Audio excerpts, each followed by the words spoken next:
Today's show is sponsored by ExpressVPN. Only noobs go online without protecting their data. Don't be a noob. Protect yourself at expressvpn.com/inside. Welcome to Inside Gaming. I'm Brian. It's weekend roundup time, guys. It's time to talk about Blizzard again. We know Blizzard hasn't had the best few years. A lot of it self-inflicted, from the mobile Diablo debacle to the Blitzchung Hearthstone controversy, all the layoffs to, well, not really releasing any new games. Well, it's taken a big hit to its player base as well. According to some financial reports, over the last 3 years, Blizzard has lost nearly 29% of its active player base, which is horrible. That is so bad. Massively OP reported that Blizzard continues to lose monthly active users across all games. It has lost a total of 11 million players in the last 3 years. Again, terrible sign, especially when you think about the last year during the pandemic, when lots of people were locked up and playing more video games than ever. They were literally playing everything but Blizzard games, apparently. Just to give you some context,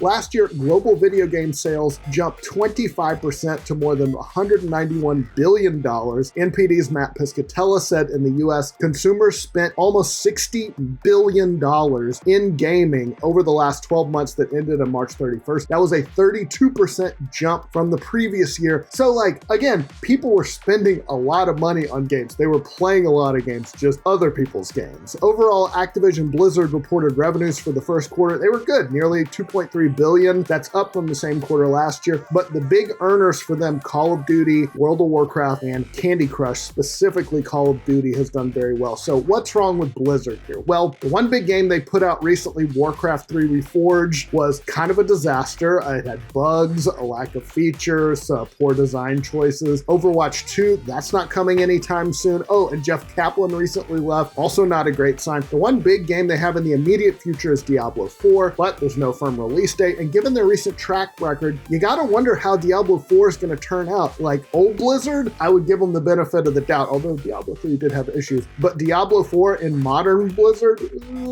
I'm old enough to remember the term called Blizzard polish, meaning that they put out high quality stuff, but sadly, that has been over with for a long time, and it looks like the player base is definitely reflecting that. Their one bright spot, like I said, was World of Warcraft. It's still going, but honestly, it feels like it's kind of been eclipsed by Final Fantasy XIV at this point. That's the MMO I hear most people talking about. That's getting a lot of the praise online. Hearthstone used to be a huge cash cow, but as somebody who still plays regularly and has played for years and years, I can personally attest that the monetization has gotten way out of hand in that game. So I don't know, but losing 11 million players in the last 3 years, that is panic button time. That's a panic button holding a panic button, and you hit them both and just squish both panic buttons out.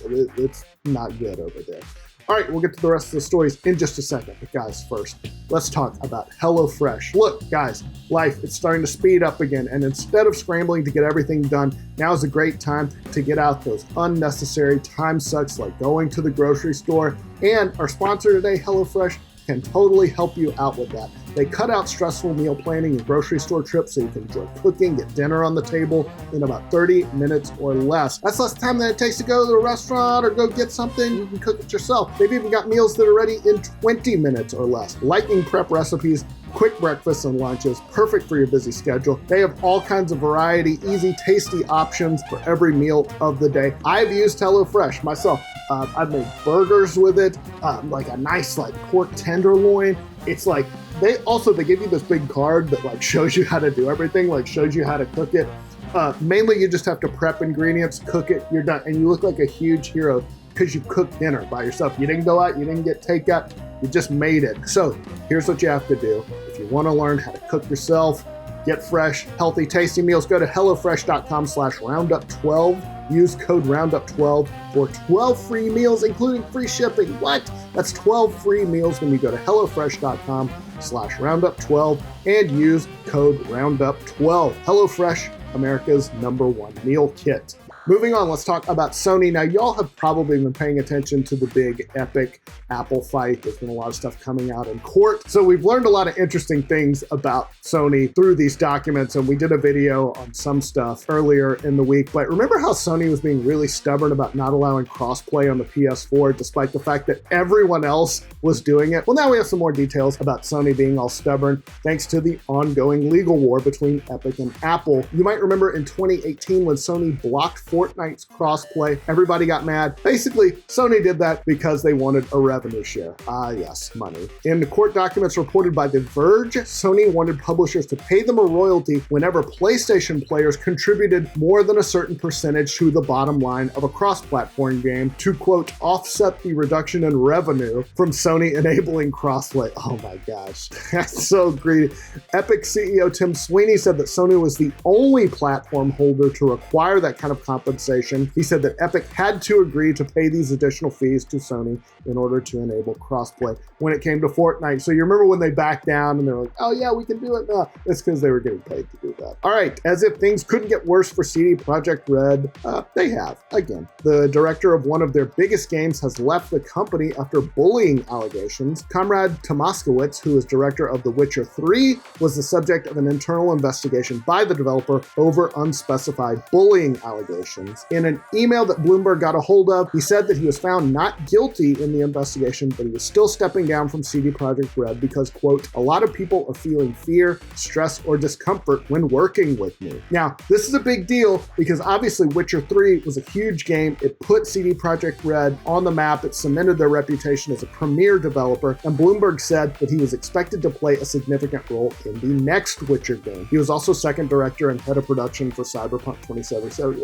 That's probably not the first line of his resume. His departure comes, of course, after CD Projekt Red, already embroiled in controversy after the buggy release of Cyberpunk 2077. Oh, there was the ransomware hack, and the company's stock has taken a beating. Overall, I looked this up. It's fallen from a high of $31 a share right before Cyberpunk's launch in December. It's now around $10 a share. Yikes. It has been a rough time in games media. It's been rough here at Inside Gaming, too. Now, three of the biggest names at Giant Bomb are leaving. Specifically, Vinny Caravella, Alex Navarro, and Brad Shoemaker announced they were leaving and that Friday was their last day. So by the time you're watching this, they're gone. Navarro said, it's been an incredible 10 years, but I made the difficult decision that it was time to move on. Founder Jeff Gertzman said that he is staying at Giant Bomb. In a statement to GameSpot, he wrote that he wished them the best, adding, meanwhile, we have a pretty exciting opportunity to broaden our horizons, rethink every facet of our operation, and get to a place where we're truly able to build that bomb all over again or die trying. It really sucks when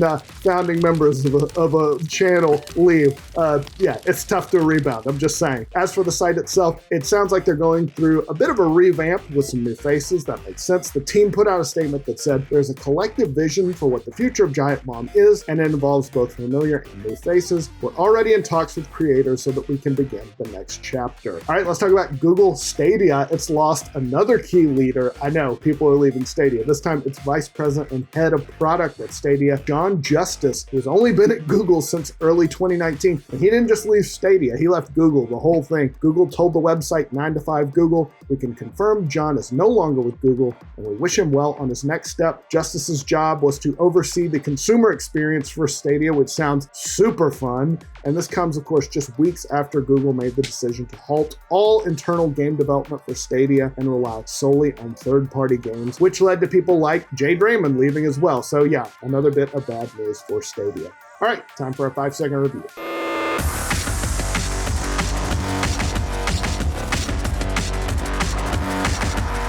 I hate scary stuff. I hated Freddy Krueger. I hated Children of the Corn. I hated when Papa Shango made the Ultimate Warrior's like head bleed. All right, let's talk about the games coming out next week. First up, Hood, Outlaws, and Legends. In a violent medieval world, outplay rival gangs in intense PvPvE multiplayer heists, moving in stealth to steal treasures unseen or dominating through loud and brutal combat. Only the best will escape with hard-earned riches. It comes to PC, PS5, Xbox Series X, PS4, Xbox One, May 10th. Famicom Detective Club, the girl who stands behind. Find the secret behind a grisly rumor haunting a Japanese high school. Sounds like Persona, kind of. battle, interrogate suspects, and hunt for clues to piece together chilling conundrums plaguing a high school in Japan. Suspense and a little bit of horror ensues as you try to free students from their nightmare. Can you figure out who the culprit is before it's too late? It comes to the Switch May 14th. Subnautica. Oh, here we go. You know what Subnautica is. It's an underwater adventure game set on an alien ocean planet. You have crash landed on this alien ocean world, and the only way to go is down. Subnautica's oceans range from sun-drenched coral reefs to treacherous deep-sea trenches, lava fields, and bioluminescent underwater rivers. Manage your oxygen supply as you explore kelp forests, plateaus, reefs, and winding cave systems. It comes to the Switch May 14th, and then there's Subnautica Below Zero. Dive into a freezing underwater adventure on an alien planet. Yeah, it's Subnautica. Below Zero is set 2 years after the original Subnautica. Return to planet 4546b to uncover the truth behind a deadly cover-up. Survive by building habitats, crafting tools, and diving deeper into the world of Subnautica. It comes to the PS5, Xbox Series X, PS4, Xbox One, and Switch May 14th. And finally, Mass Effect Legendary Edition. One person is all that stands between humanity and the greatest threat it's ever faced. Relive the legend of Commander Shepard in the highly acclaimed Mass Effect trilogy with the Mass Effect Legendary Edition. It includes single-player base content and over 40 DLC from Mass Effect, Mass Effect 2, and Mass Effect 3, including promo weapons, armors, and packs, remastered and optimized in 4K Ultra HD. It comes to PC, PS4, and Xbox One May 14th. That's all the news I got for you this week. Hope you guys have a great weekend. We'll see you soon.